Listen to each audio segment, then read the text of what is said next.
এই কুকুৰাকেইটা দেউতাকে জিকমিকক খেলিবৰ বাবে আনি দিছিল।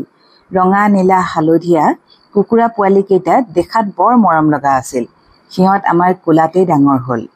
অলপ ডাঙৰ হোৱাৰ পাছত আমি সিহঁতক এটা সজাত ভৰাই থ'বলৈ ল'লোঁ আৰু মাজে মাজে এনেদৰে সিহঁতক খেলিবৰ কাৰণে বাহিৰলৈ উলিয়াই দিওঁ।